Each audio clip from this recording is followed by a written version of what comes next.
This is John J.T. Nolan. Good morning. The use of surreptitious and clandestine means to gather intelligence and pursue perceived national interests has been practiced throughout human history. For example, it should be of no surprise that at the country's beginning, the Continental Congress and its agents were actively involved in covert financing in the War for Independence. The lexicon covert activities or operations is unique to the United States. The British used the term special political actions, and the Russians used the term active measures. All mean the same thing.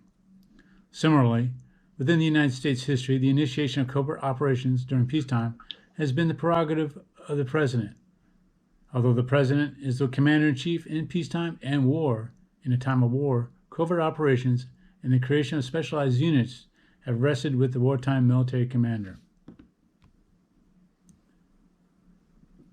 After 9/11, Congress passed certain legislation granting the executive branch to not only wage all-out war if necessary, but, through delegated authority to commanders in the field, covertly employ new technology, such as drones, to surgically apply violence and death to American enemies.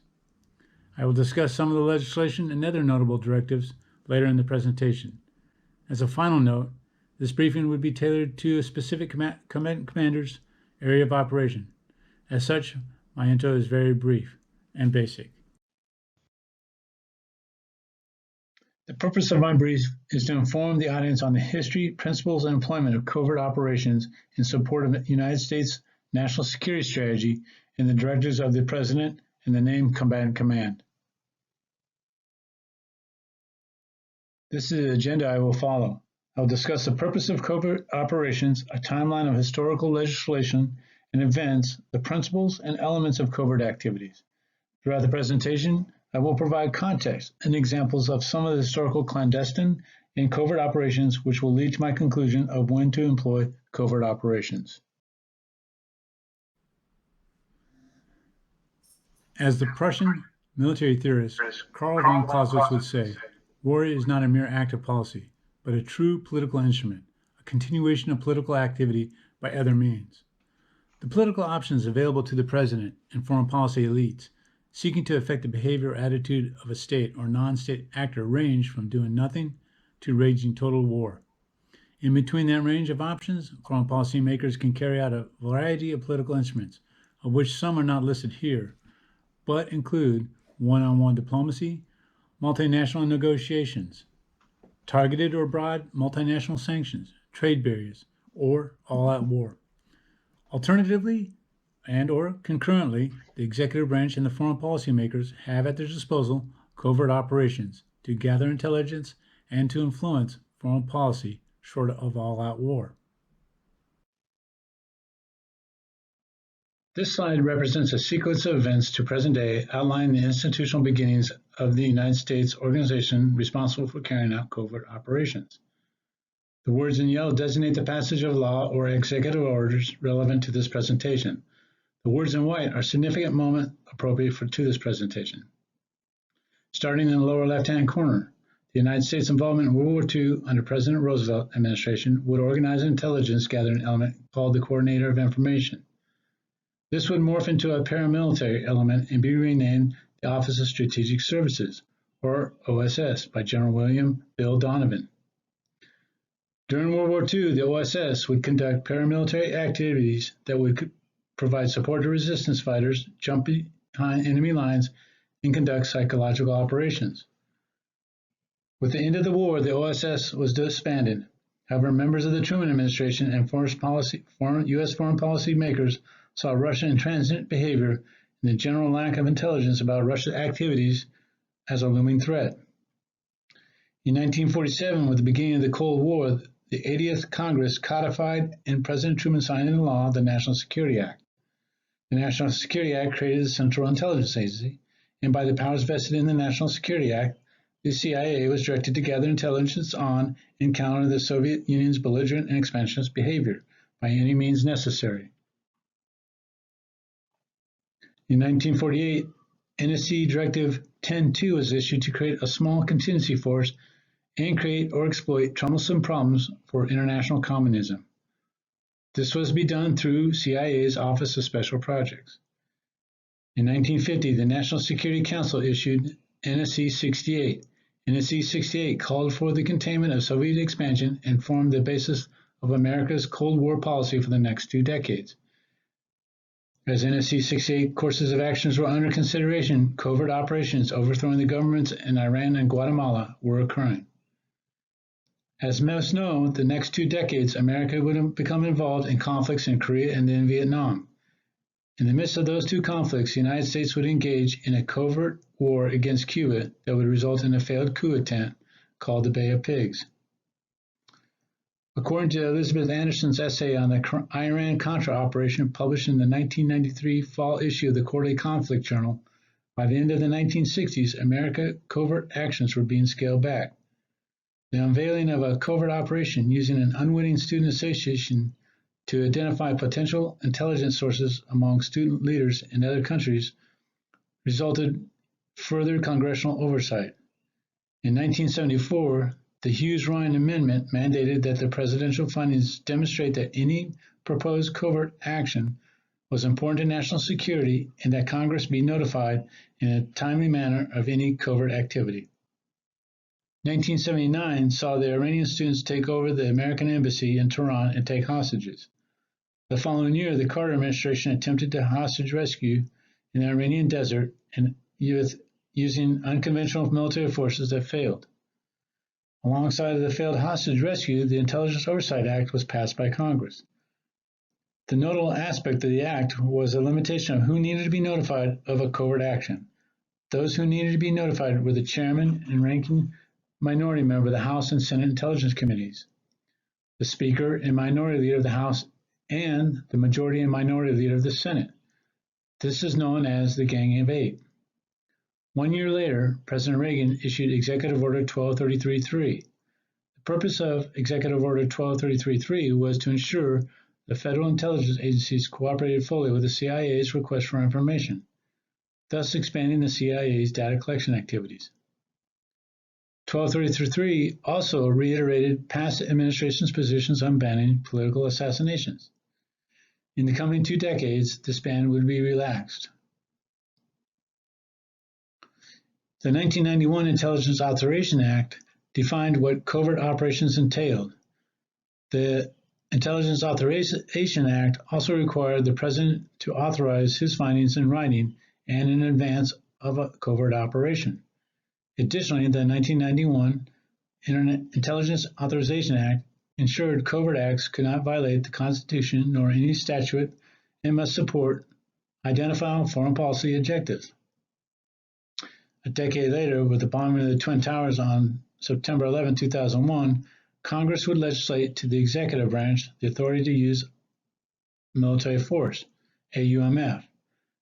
The AUMF authorized the President to use all necessary and appropriate forces against those nations, organizations, or persons he determines planned, authorized, committed, or aided the terrorist attacks that occurred on 9/11. A broader interpretation of the AUMF means that the President can deter and preempt any future acts of terrorism or aggression against the United States. In doing so, technology advancements would facilitate in the application of surgical strikes against known terrorists and aggressors. I will now transition to principal components and elements of a covert operation.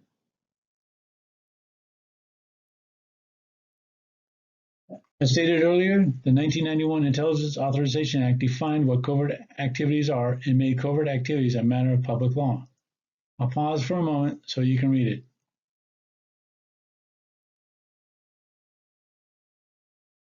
The key phrase being, the role of the United States government will not be apparent or acknowledged publicly.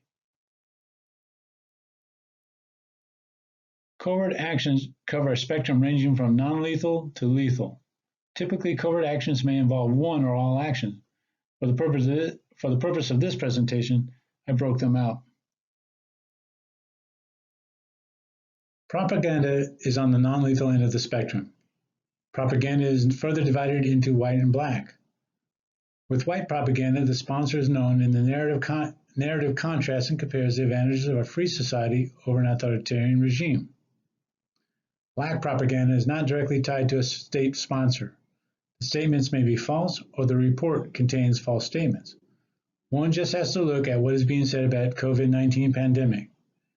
Most reports indicate the virus came from a bat, although some will purport that it originated in a lab in the Wuhan province.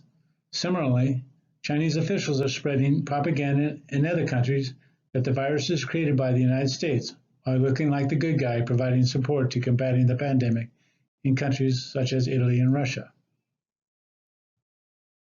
Moving up the spectrum, there is a secret support for political forces within another state for which it will benefit the sponsor state. This does not require that the beneficiaries of such support are politically like-minded. Support can come in the form of political, technical advice, material, and financial. During the early years of the Cold War, the United States funneled monetary resources to Italian-centrist Christian Democrats and funded media sources to provide negative propaganda about communist candidates. As one moves up the spectrum of lethality, the domain of cyber operations and cyber warfare acts as an enabler for covert operations. Like fighting battles across air, land, or sea, conducting covert operations across the Ethernet offers unlimited potential.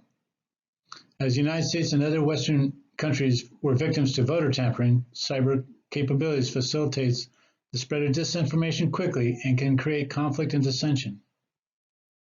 Computer viruses called ransomware are made to lock up information systems until a ransom is paid. Covert cyber saboteurs can introduce a computer worm that makes it look like operations are running normal in a nuclear power plant, while in reality the centrifuges are actually ripping apart.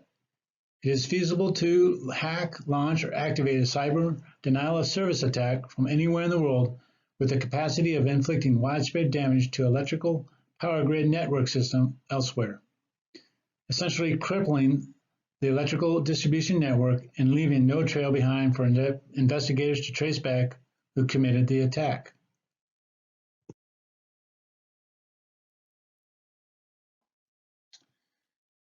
Paramilitary operations typically provides personnel who have military experience and background. Typically, these are contracting firms or companies that are staffed with retired and former military special operations. The earliest examples of a paramilitary organization were elements of the OSS. Today, there are a number of private security companies that specialize in intelligence gathering and covert tradecraft. This is often referred to gray work.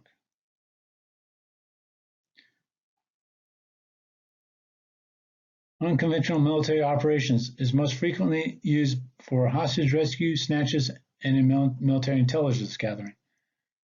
Unconventional military operations come under the auspices of the Department of Defense and the military chain of command. During the Vietnam War, special observation groups were established to monitor movements of the North Vietnamese. Today, the United States relies on Joint Special Operations Command to carry out most covert and clandestine missions worldwide. Target assassination is really a subcomponent of paramilitary or unconventional military operations. Either the paramilitary may covertly train, provide support, or set conditions for opposition to eliminate a targeted individual. Such was the Mossad target assassination of Ahmad Wolganeh in 2008. In 2011, the manhunt for Osama bin Laden ended in his death not by a drone strike, but in a high-risk direct action employing Navy SEALs in Abbottabad, Pakistan.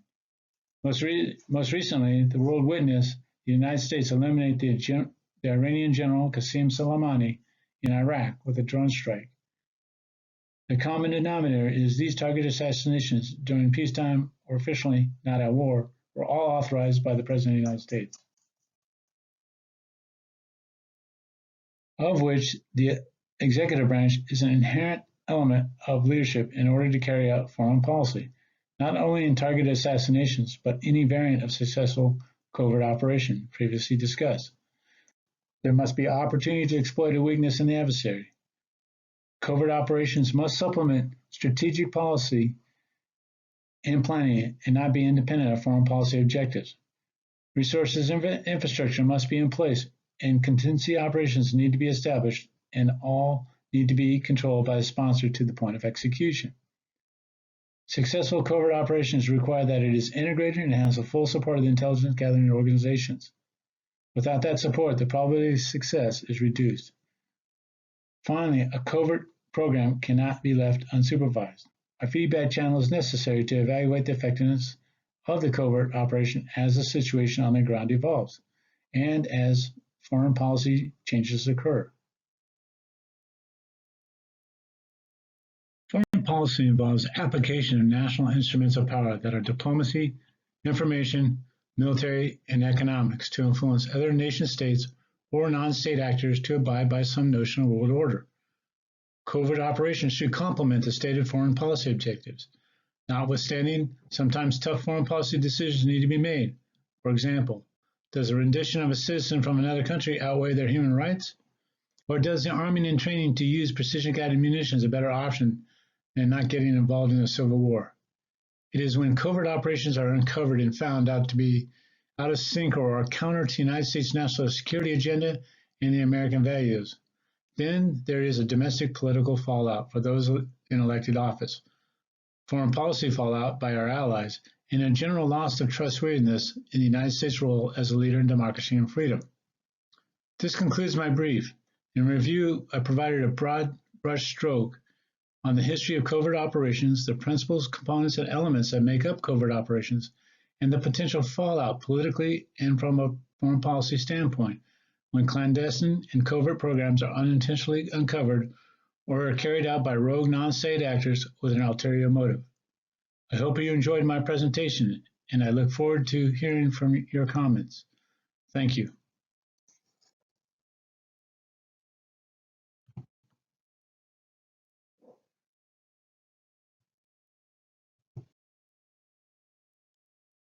Listed below are my references. Thank you.